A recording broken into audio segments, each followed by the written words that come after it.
Bienvenidas y bienvenidos a un programa más de Capital Cultural en esta sección de pensamiento crítico. Hoy tenemos de invitado a Augusto Ricardo. Él es realizador audiovisual y hablaremos sobre cine, filosofía, cultura, ideología. Así que quédense prendidas y prendidos. Hola Augusto, ¿cómo estás? Hola Joel, ¿qué tal? ¿Cómo va? ¿Todo bien? Acá Bien, para muy bien, hablar de cosas que nos apasionan mucho, que es esto que es el cine, la cultura, la filosofía. Y vos que venís trabajando bastante entre pensar el cine, más allá de producir, más allá de consumir, las imágenes en movimiento las tenemos muy incorporadas desde nuestras niñeces, con los dibujitos, con programas de la televisión, con todo lo que a nivel perceptivo tenemos desde que empezamos como a percibir las imágenes, pero esto también construye, digamos, imaginarios, consensos, significados, pero ¿qué tanto influye en nuestra cultura, digamos, el cine? Bueno, qué buena tu pregunta. Es muy interesante, voy a tratar de no extenderme mucho, pero es muy interesante cuando vos pensás el vínculo o la relación que tenemos hoy con las imágenes en movimiento, de la cual uno podría decir el cine es solo una parte. Digo, en su momento quizá el cine era el gran medio de las imágenes en movimiento, el gran medio audiovisual, pero hoy es más que nada una parte, casi uno diría, una parte restringida. Hoy nuestro vínculo con imágenes en movimiento está también en las redes sociales, está también en nuestras pantallas de celulares, está en las plataformas de streaming, en series, digo, en otro tipo de producto que excede a lo que entendemos por películas. Pero, es muy interesante pensar esa familiaridad que tenemos, porque cuando uno piensa el nacimiento del cine, estamos hablando allá a fines del siglo XIX, cuando uno piensa la primera proyección del cinematógrafo de los Lumière en 1896,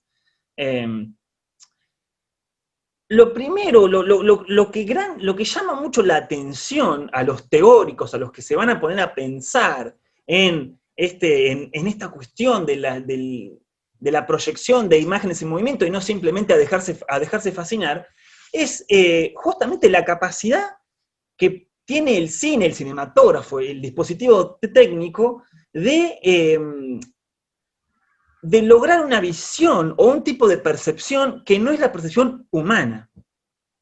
Claro. Y esto es algo que llama muchísimo la atención. Sabemos que las primeras proyecciones de los Lumière y los primeros experimentos no eran narrativos, no buscaban contar una historia ni hacer una película, era la salida de los obreros saliendo de la fábrica, la llegada del tren a la estación, que uno puede decir, bueno, una mini historia se cuenta, qué sé yo, sí, siempre algo narrativo hay, digo, pero no estaba ahí puesto lo más importante de la imagen. De hecho, Krakauer, que es un teórico alemán que pertenece con un pie adentro y un pie afuera a la escuela de Frankfurt, él dice, lo que más fascinó del cinematógrafo no era el tren llegando o la gente moviéndose, sino las hojas movidas por el viento. Es decir, esta idea de simplemente poder ver de otra manera. ¿Por qué?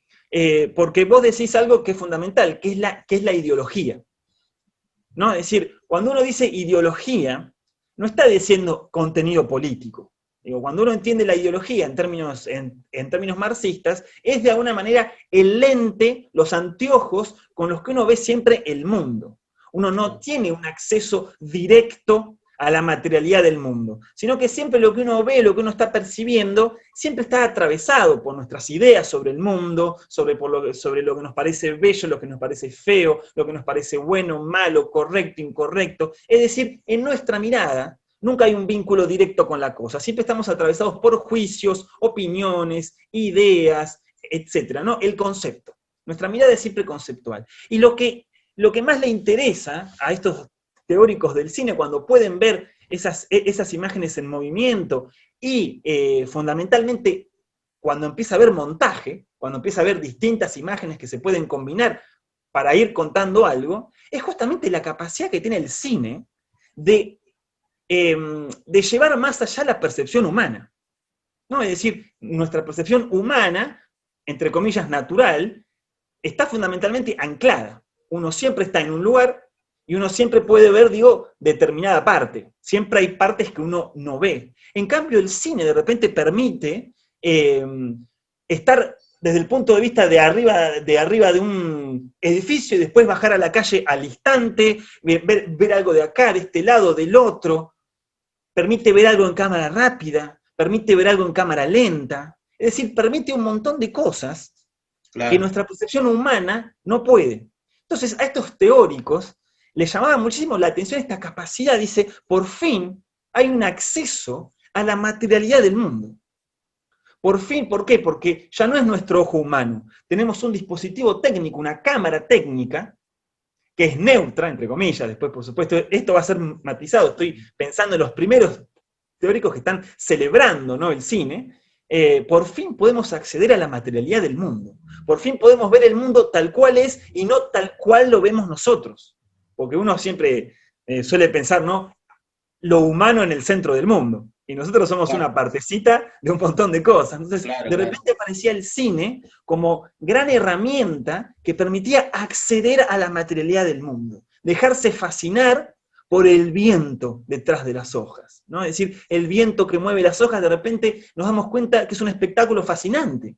Cuando nosotros por ahí vamos caminando por la plaza o por el parque y no le damos ni bola, no prestamos atención a las hojas, de repente el cine nos acomoda el ojo. Entonces, es muy interesante pensar que para estos primeros teóricos, el cine era de repente podía ser una gran herramienta para abrir los ojos al mundo, para poder ver al mundo. Entre comillas, lo estoy por supuesto esquematizando, sin ideología.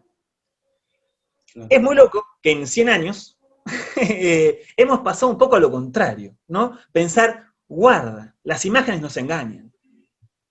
Las imágenes no nos permiten un acceso al mundo, las imágenes suelen ser manipulaciones, suelen ser mentiras, las imágenes, hoy sobre todo con las imágenes digitales, digo, ¿no?, donde se pueden retocar y editar y editar y editar al punto de que ya uno verdaderamente no sabe si la imagen que está viendo es real o no. O por lo menos siempre cabe establecer esa desconfianza o esa duda, porque no se sabe, puede estar completamente photoshopeada, digo, ¿no? Claro, ese choque ideológico. Ahora que decís eso, me recordé para matizar lo que decía Zizek, nunca digo bien el nombre, Zizek, Zizek, que decía del choque ideológico. Por ejemplo, vos mencionabas, digamos, los principios del cine. Los soviéticos tenían una forma de hacer un montaje, mostrarte un grupo de personas, pero también mostrarte la lluvia, y eso tenía como una gramática para hacer una lectura del cine.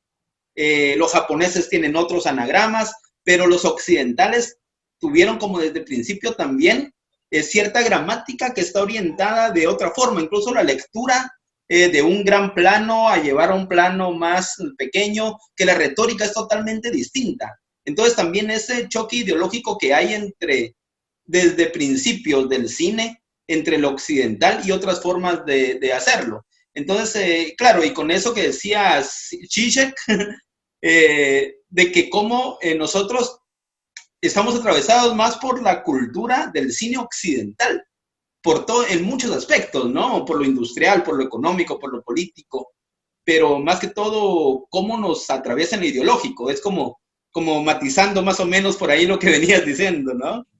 No, exactamente, mira, das en el clavo con algo, porque justamente, como decía, al principio el cine se piensa como un descubrimiento técnico, casi científico. Después, con el desarrollo de los años, es que el cine va a empezar a narrar historias, a contarnos historias. O sea, el cine va a pasar a ser películas, y series y otras cosas, digo, ¿no? Pero es decir, esta idea de contar una historia, y como vos bien decís, en los años 20 y 30, que es también la época del florecimiento de las vanguardias artísticas, ¿no? En otras disciplinas, uno puede encontrar distintas escuelas o distintas maneras en el mundo de contar una historia. Está, por supuesto, el montaje estadounidense, está lo que se va a llamar el montaje soviético, están también los franceses, los alemanes, los japoneses, digo, distintas maneras de contar una historia a través del montaje. Por supuesto, la que más ha logrado triunfar en el mercado, la que más conocemos, la que más rápidamente identificamos, es la estadounidense. Digo, sin duda estamos completamente colonizados, ¿no? Y nos encanta eso. Pero hubo una época, y esto no hay que olvidarlo nunca, en el que había varias distintas. En el que probablemente acá, en un país como Argentina, que rápidamente empezó a ver cine, a los pocos meses de que los Lumière hicieron la proyección, ya estaba el cinematógrafo acá en Buenos Aires, y ese público cosmopolita veía películas de distintos lugares del mundo. Todavía no existía, digo, la hegemonía norteamericana. Claro, es muy interesante esto, porque justamente uno puede pensar todo un problema entre las imágenes que quieren mostrar algo tal cual es, el mundo tal cual es, en contradicción o por lo menos en tensión o en conflicto con la idea de contar una historia. Porque cuando uno quiere contar una historia, automáticamente supedita todo lo que está mostrando al sentido de esa historia. Es decir, uno está mostrando algo, pero le está diciendo al espectador, vos tenés que entender esto en función de la historia. Claro, claro. Entonces ocurre siempre una suerte de manipulación en ese sentido. Pero quisiera decir algo más, Joel, porque para no perder de vista tu primera pregunta, que tiene que ver con el vínculo con las imágenes. Porque esta idea de que el cine nos puede mostrar el mundo, hoy no está funcionando. Hoy cualquier persona más o menos desconfía de las imágenes, o les parece que la imagen es un puro entretenimiento, es decir, nadie va a ver una serie de Netflix o una película para ver el mundo real o para ver el mundo tal cual es. Eso nadie lo hace. Y es muy interesante pensar que todos estos teóricos y pensadores que ponían al cine en un lugar fundamental de nuestra experiencia de la visión o nuestra experiencia de lo visual, hoy verdaderamente el cine es simplemente una partecita, es una gota en el mar. Digo, ¿no? Hoy hay imágenes en movimiento, por supuesto en el cine, en la televisión, en nuestras pantallas de los celulares, en nuestras computadoras, en nuestras redes sociales, en los videojuegos. Y es muy interesante pensar que cada vez esas imágenes se parecen cada vez más entre sí. Cada vez más cuesta distinguir qué es un videojuego de qué es una película. No solo por una cuestión de avance técnico, de que los gráficos de los videojuegos cada vez son mejores, más realistas, más verosímiles, etc., sino también porque los propios juegos empiezan a pensar en términos narrativos. No sé cuántos años tenés vos, Joel, pero los juegos que jugábamos en los 90 no tenían mucha historia, eras más bien un muñequito que tenía que ir esquivando y disparando. Mario Bros.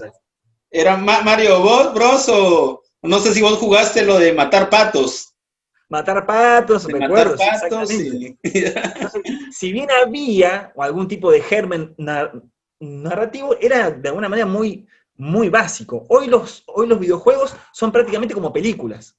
Y eso tiene que ver con una cuestión industrial, porque se hace la película, después se adapta al juego, o se hace el juego y después se adapta a la película, entonces y después se hace la novela, todo se está creando como un gran formato, digo, todo se hace diseñándolo de tal manera que sea fácilmente adaptable, sino que para mí está generando un problema, o problema no, pero por lo menos hay que interrogarlo, porque va a tener consecuencias, después veremos si positivas o negativas, fundamentalmente en los niños. Porque hoy tienen un universo de objetos que les presentan una serie de imágenes que son todas las mismas, con algún pequeño matiz de diferencia, pero tienen un vínculo con las imágenes, en tanto imágenes. Es decir, Claro. uno jugaba al Mario Bros. Y entendía la diferencia entre lo que estaba viendo en la pantalla y la vida real. Hoy las imágenes son tan reales, son tan realistas y tan verosímiles, uno como adulto por supuesto que se da cuenta de la diferencia, pero ¿qué pasa con los niños? ¿Qué pasa con los que se están educando ya en ese mundo de imágenes que ya cuesta distinguir del mundo real? ¿Qué pasa cuando empezamos ya a no a juzgar las imágenes por su diferencia o cercanía con el mundo real? Cuando ya dejamos de hacerlo y empezamos a hacer lo contrario, juzgar al mundo real por su parecido o su diferencia con las imágenes. Y ahí hay un problema que capaz que de ahí salen cosas buenísimas, ¿eh? Yo no quiero, nunca soy negativo y siempre pienso que el futuro va a ser mejor. Pero bueno, hay un problema al cual atender.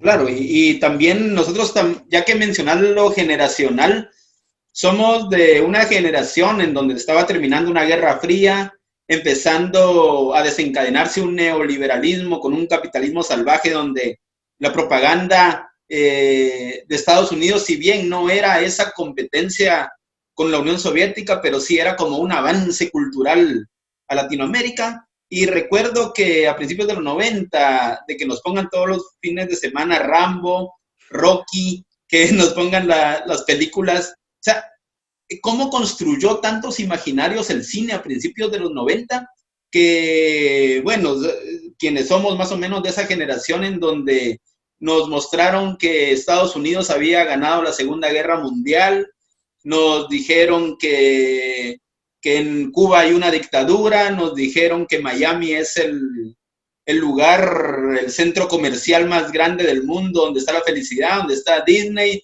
el sueño americano, el American Way of Life, o sea, todo eso que ya era como construir imaginarios en las mentes, era eso biopolítico, digamos, que dice Foucault, o el biopoder, ¿no? De que cómo nos atravesó en las mentes, pero es interesante también pensar cómo después de toda esa carga, digamos, cultural que tuvo Hollywood, ahora puede estar en otro lugar, puede estar en Netflix, puede estar en los videojuegos, puede estar, ahora es invisible, ya no es como el Rocky o el Rambo, que era el musculoso individual soldado estadounidense que logra el éxito, sino que ahora todo eso está más escondido y menos visible con relación a lo que vos decís, ¿no? Con esto de que hay tanta materialidad y tanto dispositivo, mecanismo e imágenes. Entonces, como que también hay una cuestión ahí generacional que ahora, ¿cómo se está construyendo esto, no? Es tal cual decís, cómo el cine ha construido imaginarios. Digo, el cine no solo ha representado, no solo ha mostrado, sino que también construye y produce cosas. Digo, el ejemplo de la Segunda Guerra Mundial es tal cual. Digo, sabemos que históricamente quienes ganan, quienes vencen al ejército alemán son los rusos.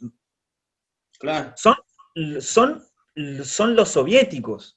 De hecho, ahí es cuando se suicida Hitler. Hitler estaba, si se quiere, con Estados Unidos, Inglaterra negociando la rendición. Es cuando avanzan los rusos que verdaderamente se termina todo. Entonces, y ahora cuando uno ve las películas, es siempre Estados Unidos el que libera a Francia, el que libera a Europa, digo, ¿no? Entonces, ahí se construyen una serie de cosas muy interesantes, porque ya no es solo que no podemos pensar que el cine muestra el mundo, sino que verdaderamente ayuda a construir ideas, pensamientos, sensaciones, emociones, porque es muy cierto, sobre todo cuando uno es más niño, que uno aprende cosas con el cine.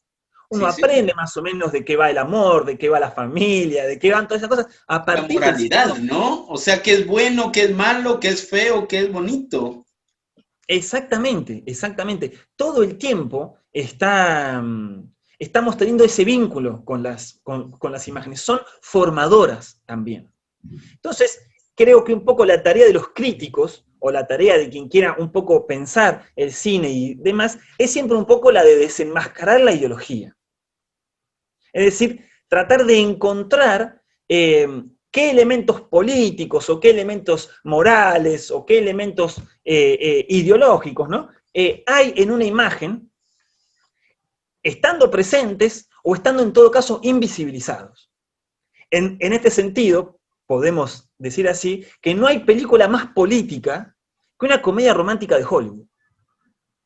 Es decir, uno suele pensar, ¿no?, que las películas políticas son los documentales que van de algún tipo de tema político, económico, social, y seguramente que ahí hay contenido político, pero te aseguro que hay muchísimo más contenido político en lo que entendemos por entretenimiento. Claro.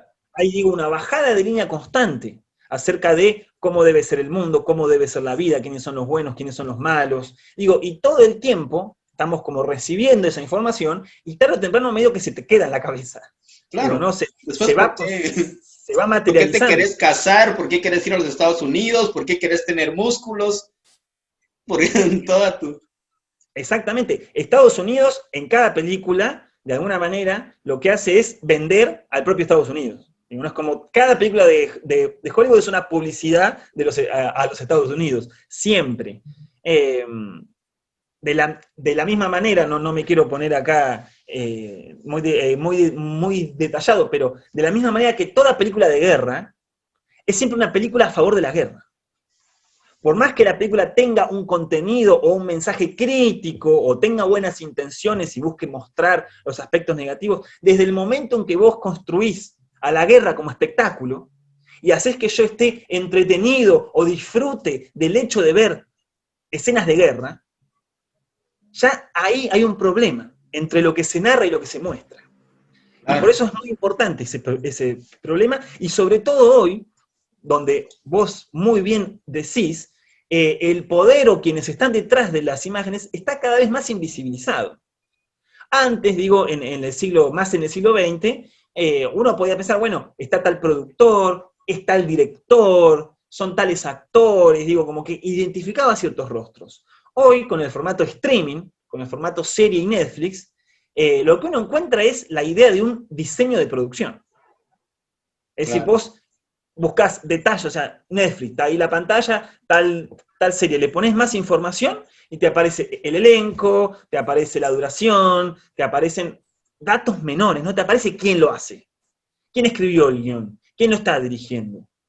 Claro, claro. Es la desaparición, digo, yo no soy un gran defensor de la teoría del autor, creo que es una teoría que generó una suerte de varios problemas. Del cine de autor.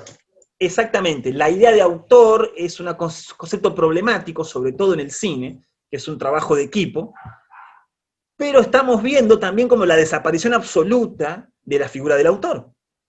Y estamos viendo que tampoco es muy positiva, que digamos, claro, no todo desaparece detrás de un diseño de producción y uno nunca termina sabiendo bien quién hace las cosas. Digo, no está mal igual, no me pongo en contra, pero es muy cierto esto que vos decís, que se pierde un poco el rastro de quién está detrás de las imágenes que uno está viendo.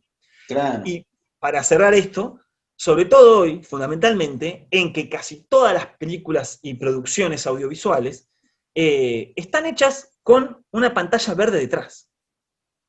Digo, antes, aunque sea esa época que vos decís de los 80, 90, de Guerra Fría, de Rocky, por lo menos iban y filmaban en algún exterior, aparecían, aunque sea allá al fondo, no sé, una planta de verdad que se movía por el viento. Digo, seguía habiendo una suerte de vínculo con lo real, aunque más no sea poquito, aunque más no sea marginado. Claro. En cambio, hoy vemos todo el tiempo la ausencia total, todo es pantalla verde. Lo que significa que uno controla absolutamente todo lo que se puede ver. Es decir, que uno como espectador no va a ver nada aleatorio, nada que se haya escapado, nada que se haya metido de lo real en lo que los realizadores o productores querían mostrar. Y esto es Hollywood. Digo, una suerte de dictadura absoluta sobre la mirada. Claro, Dicho en términos un poco dramáticos, ¿no? Porque, es decir, no me dejan a mí vincularme con lo que me están mostrando. Me están diciendo todo el tiempo lo que tengo que ver, ¿no? Ejemplo de película norteamericana. Explota el volcán, ¿no? Un volcán explosión, y va un personaje y dice, oh no, está explotando el volcán. Claro. Primero, como si uno no lo hubiera visto, pero segundo es para marcarnos y decirnos qué tenemos que entender. Tenemos que entender que el volcán está explotando. Anular cualquier otra posibilidad de lectura. Claro. Y por eso la tarea del crítico es releer, y volver a leer, y buscar, che, a ver, es cierto, está explotando el volcán, pero ¿qué otra cosa también está pasando? Claro. ¿Qué me está mostrando y no me está diciendo? ¿Qué está oculto o qué está mostrado pero reprimido? Claro, descifrar esos conceptos. Y ahí otra cosa, vos que vinculás mucho la filosofía con el cine, incluso haces talleres de filosofía y cine, es que el cine que tiene tanto concepto, la filosofía lo que hace es leer eso, o es de que ya el cine de por sí es filosofía. ¿Cómo es esa relación? Bueno, qué interesante, porque cuando uno dice filosofía, está diciendo concepto, inevitablemente, está diciendo concepto y está diciendo lenguaje. Uh-huh. En el sentido de que uno suele pensar que la filosofía como es algo que se aprende, casi como se aprende un idioma. Y es muy interesante que muchos teóricos, Christian Metz, por ejemplo, ha pensado al cine como un lenguaje sin lengua. ¿Qué quiere decir? Quiere decir que hay gramática, como vos decías, hay ciertas leyes y gramáticas que ordenan lo que se está mostrando, es decir, funciona como un lenguaje, pero en realidad ninguno de nosotros ha tenido que aprender una lengua. Es decir, vos cuando querés hablar alemán, por decir algo, tenés que aprender para poder entenderlo y hablarlo. En cambio, el cine es un lenguaje que uno no tiene que aprender.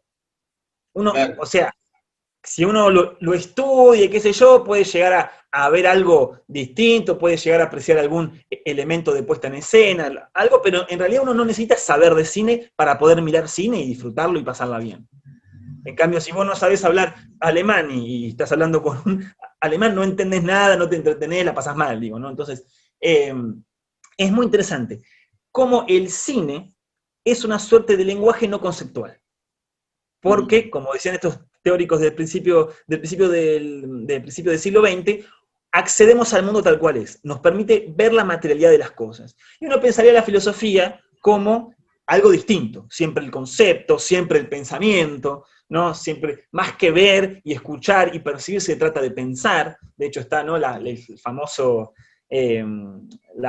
famosa anécdota de Zenón, el griego, ¿no? que era el gran filósofo y qué sé yo, y iba caminando, mirando el cielo, y se cayó a un pozo. y una anciana que estaba ahí, una anciana mendiga, se le rió. Y siempre esa anécdota sirve para justamente señalar esta idea de que los filósofos se la pasan allá arriba y pierden de vista el mundo real, ¿no? Claro, se cayó a un pozo, se tropezó. Entonces, es interesante, pero a mí me gusta particularmente la concepción que tiene Gilles Deleuze del cine, y él dice que el cine en verdad no tiene que ver tanto con la visión y con la materialidad, con la posibilidad de ver la materialidad del mundo, sino con el pensamiento. Él dice que porque como lo que vemos nosotros siempre está atravesado por un autor detrás, por un realizador detrás, por un equipo de trabajo detrás, siempre de alguna manera vemos pensamiento, vemos la idea de alguien, no vemos la cosa, vemos la idea de alguien de la cosa. Después nosotros también podemos tener nuestra propia idea, entonces se trata de pensar, pero un pensar que tiene que ver también con la visión. Es muy interesante. Y a mí lo que particularmente me interesa trabajar en mis talleres es la idea de articulación. Es decir, bueno, no se trata de ver una continuidad entre el cine y la filosofía. Porque yo vindico un poco, vos sabés, a Sócrates y a la antigüedad griega y a esta idea de un poco hacer filosofía en la calle. Por eso los encuentros de cinéfilo a la gorra y más. Es decir, Sócrates hacía filosofía en el espacio público, en la plaza, en el mercado, iba y se ponía a conversar. Sócrates no escribía. Fueron después Platón, Aristóteles y todos ellos los que empezaron esa cuestión de la academia, el estudio, etc. Sócrates conversaba. Era tirar un concepto y debatirlo, discutirlo y consensuarlo. Y ahí, en el aquí y ahora, en la presencia y en el espacio público. No era algo reservado a lo que Nietzsche llama en el Zaratustra los cuartos llenos de polvo, en referencia, ¿no? a las grandes bibliotecas. Claro. Entonces, a mí me gusta mucho trabajar la idea de articulación. Es decir, no ver cómo una idea, un concepto, un pensamiento se continúa en un texto y en una película. Por ejemplo, siempre pongo este mismo ejemplo, cuando uno piensa, bueno, la alegoría de la caverna de Platón, ¿no? Que tiene mucho que ver con el cine, dicho sea de paso, ¿no? La idea de que Claro, estamos ahí viendo apariencias, que no estamos viendo la realidad, ¿no? Que nuestros sentidos nos engañan, y que bueno, hay que acceder al mundo de luz, mediante el pensamiento uno puede llegar a discernir lo verdadero de lo falso, etcétera, y el tipo que se va, ¿no? claro. Con Matrix, por ejemplo, podemos vincular eso con una película como Matrix, donde más o menos tenemos la misma idea. Es decir, se continúa, hay una idea que está en el texto y se continúa en la película, o está en la película y se continúa en el texto. A mí, por supuesto, eso me parece Claro. interesantísimo, pero yo siempre intento trabajar de otra manera. A mí me gusta la idea de articular. Ver qué pasa cuando una idea o un texto se compone con la película para crear otra cosa. ¿No? Por ejemplo, el brazo. Cuando uno piensa su brazo, en verdad uno está pensando en la combinación de varios huesos. El ratio, el cúbito, qué sé yo, varios huesos. Ahora bien, la simple suma de huesos no te da un brazo. Hay que saberlos componer de determinada manera. Y una vez que uno tiene el brazo, no tiene simplemente la suma de huesos o huesos combinados, sino que ese brazo tiene potencias y posibilidades que los huesos por separado no tenían. Puede agarrar, puede estirarse, puede ejercer fuerza, es decir, la idea de articular para crear algo nuevo. Y me parece a mí que el cine y la filosofía prácticamente comulgan juntos ahí, porque son los dos a su manera. Hoy que estábamos diciendo, ¿no?, que el mundo de la visión ya no es simplemente el cine y las películas, sino que está desparramado por doquier, quizás sea en el cine, en las películas, una cuestión esencial del mundo de la visión que nos permite interrogar al cine para comprender a todos los otros fenómenos de la visión. Entonces me parece que hay algo entre la filosofía y el cine que comulgan juntos, porque son, de Claro. alguna manera, los dos críticas a la imagen. Incluso tiene, Siempre podemos. desde sus principios, también tienen cierta, digamos, conexión, porque la filosofía, vos cuando estudias desde lo básico, sobre los procesos cognitivos, de cómo nosotros podemos tener como una lógica dialéctica, lógica formal, desde que percibimos las cosas, la realidad, y justamente el cine también es percepción de imágenes, es percepción de realidades. Entonces, como tal cual, como vos decís, de que van de la mano, ¿no? Pero, por ejemplo, así como cuando vos ya tenés algún autor, por ejemplo, a mí me gusta mucho Jean-Paul Sartre, más que todo el concepto de libertad. Entonces, vos cuando ves una película, vos decís, bueno, puedo encontrar también acá el concepto, ya sea libertad de la que hablaba Sartre o de la libertad que te quiere construir el cine, eh, como forma de anécdota, ¿no? Dicen que cuando ponían películas de Rambo en Estados Unidos, afuera te decían que la libertad de Estados Unidos, la libertad todo el tiempo, y habían ya soldados afuera para reclutar gente. Saliendo de la película dice que habían personas que ya se iban a notar por la libertad de Estados Unidos, ¿no? Entonces, ¿cómo puede también tener como una dicotomía? ¿Cómo poder encontrar, digamos, conceptos de la filosofía dentro del cine y desenmarañar tanto, ¿no? Qué interesante, interesantísimo lo que planteás, porque justamente hoy dije algo un poco al respecto, digo, Norteamérica, que es siempre paladín de la libertad, eh, justamente hace un cine en el cual uno no es libre nunca de ver otra cosa o de pensar por sí mismo. Todo está tan digerido y todo está tan indicado, ¿no? El ejemplo del volcán explota y el tipo dice, explotó el volcán, cosa de que no te quede duda. Es decir, no Claro. te da ni un resquicio, no te da ni un lugar para que uno como espectador pueda completar o pueda hacer algún tipo de movimiento. Y es muy interesante lo que planteas en relación a estos soldados que estarían fuera de los cines alistando gente y demás, porque sin duda que cuando uno hace un análisis de cine, o de películas, o de productos audiovisuales, nunca tiene que perder de vista que no son simplemente imágenes, que el cine no es simplemente la película que uno ve, son también los circuitos de producción, los circuitos de distribución, son también los circuitos de críticos que legitiman o no legitiman algunas producciones. Es decir, el mundo del cine es todo eso, no se puede separar a la imagen de las condiciones de producción y distribución que hacen posible esa imagen. Claro, es decir, claro. Para pensar el cine hay que salir afuera también de la pantalla. Claro. Digo, y eso es también interesante, porque al ser un arte o una forma de producción eminentemente industrial, casi desde sus inicios, a diferencia de otras artes que nacieron quizá de manera más artesanales, el cine rápidamente nació industrial, nos Claro. permite también pensar un montón de cosas acerca de lo que conocemos como capitalismo industrial, capitalismo postindustrial, etc. Claro. Hay un germen ahí que nacen juntos. Te voy a tirar una pregunta así al hueso para irte cerrando. El cine argentino, tu opinión. Una opinión así general. No, Sí, sí. habría que ver, te tiro una pregunta filosófica así, habría que ver si existe algo así como cine argentino. Exactamente. Habría que ver a qué llamamos cine argentino. Si vamos a llamar cine argentino a cine producido acá, hecho acá, o que tiene cierto porcentaje de gente que trabaja y es argentina, bueno, evidentemente hay un cine argentino. Ahora, si decimos que hay un cine argentino, si un cine argentino es también una forma de narrar, como decíamos hoy los soviéticos, los estadounidenses, los franceses, los alemanes que tenían sus propias características formales y narrativas, yo no sé si existe algo así en el cine, en el cine argentino, o por lo menos es para pensar. Tampoco lo voy a negar porque, por supuesto que no conozco todo el cine argentino como para poder hacer esa afirmación. Sí te digo que a mí me encantan muchísimas de las películas que se hacen acá. Suelo mirar cine argentino constantemente. Nada, me encanta.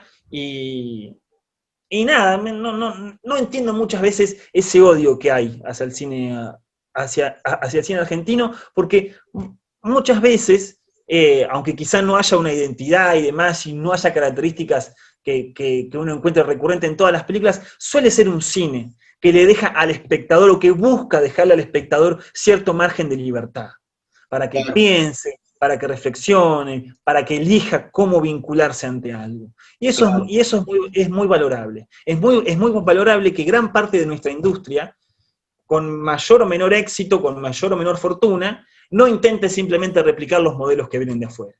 Digo, eso a mí me parece súper valorable. Claro, claro. Y más que todo con esos conceptos que daba a finales de los 60 Pino Solana y Guettino, que decían que el primer cine que era Hollywood, el segundo cine el cine de autor, y decían hacia un tercer cine. Un desafío que no sé si quedó ahí el desafío, se pudo sembrar algo o qué, pero es interesante también eso, de que se haya hablado de que había una tercera posibilidad, ¿no? Una tercera vía. En Argentina, Cuba. Exactamente, bueno, los años 60 y 70, los años 50 también son años interesantísimos desde todo punto de vista, digo, musical. El 68, olvidate, revolución. Son décadas que uno las ve hoy maravillosas, y sin duda que el cine, y el cine argentino en particular, tuvieron un momento de auge, digo. Sin duda el manifiesto del tercer cine, lo que se llamó nuevo cine argentino, y lo que vos tenés ahí en Pino Solanas y Guettino, digo, en una película como... se me fue el nombre ahora. ¿La Hora de los Hornos? La Hora de los Hornos. Vos tenés justamente esta voluntad o este intento de que el cine no sea solamente un entretenimiento, ir ahí a ver una fábrica de sueños, pero tampoco una búsqueda de esta idea de que, bueno, el cine tiene que mostrar la realidad tal cual es. Porque yo no busco un espectador que simplemente entienda cómo es el mundo. Entonces yo le muestro cómo es el mundo, y el tipo comprende, mira, aprendí todo esto. No, lo que buscaban ellos era un espectador activo. Un espectador que no solo comprenda, sino también que actúe, que tenga que hacer algo.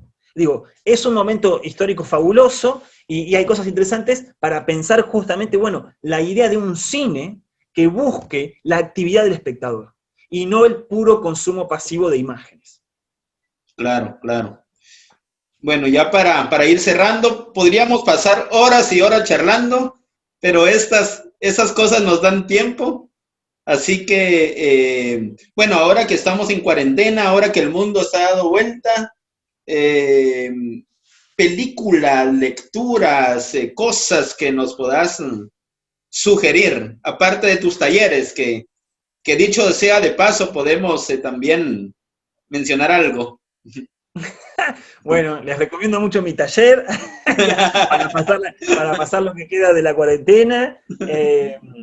No, bueno, mira, en ese sentido, creo que algo que nos pasó un poco a todos, al principio, en los primeros días, en los primeros meses, yo estaba con mucha atención intentando leer y ver todo lo que podía de virus, de cuarentena, de epidemias, de pandemias, y ahora como que aflojé un poco, es como cierta idea, no por restarle importancia ni gravedad a lo que sigue pasando, sino bueno, esta idea de, bueno, necesito pensar otras cosas también, que un poco la propuesta de hacer un taller sobre vendors obedece a eso. Ahora en septiembre, aprovecho entre paréntesis, comenzamos un taller de cine y filosofía dedicado a Wim Wenders, el director alemán, que lo primero, uno tiene muchas cosas para decir, pero lo primero que uno encuentra es que son road movies. Todas las películas de Wenders son películas de carretera, películas de viajes. Y yo digo, qué casualidad, o sea, casualidad entre comillas, un poco se nota que estaba necesitando ver películas de gente viajando. Claro, gente claro. recorriendo el mundo. El contexto, ¿no? Exactamente. Así que nada, aprovecho para recomendar todas las películas de Wenders, particularmente una que se llama Alicia en las ciudades, como para empezar Alicia a meterse en su mundo.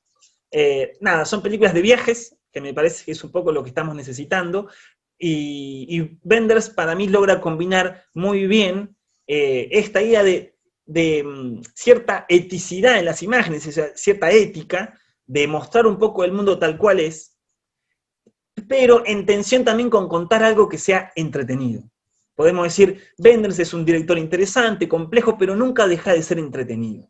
Es decir, no es que es un cine reculto y recomplejo, tiene sus complejidades, pero nunca deja de ser entretenido. Entonces, claro, aprovecho a recomendar la filmografía de Wenders, que a mí prácticamente, como decía él, del rock and roll, su momento cuando tenía 15, 16 años, él, criado en familia católica, quería ser sacerdote, hasta que en sus propias palabras fue salvado por el rock and roll. Yo creo que un poco esta cuarentena me la salvó Wenders, con sus grandes películas de viajes. Me permitió andar un poco por el resto del mundo. Sí, sí, en realidad el cine te hace eso, te da un escape, te hace soñar, te hace imaginar, te hace pensar. Así que es la magia del cine. Bueno, Augusto, ha sido un placer charlar con vos. Nos fuimos más de lo normal en el tiempo, pero creo que valió la pena. Incluso pudiéramos seguir más.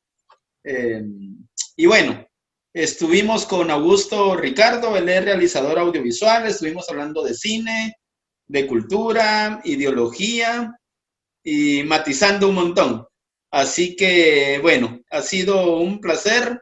Recuerden seguirnos en nuestro Facebook como Capital Cultural, en Instagram también, que donde vamos a transmitir este programa.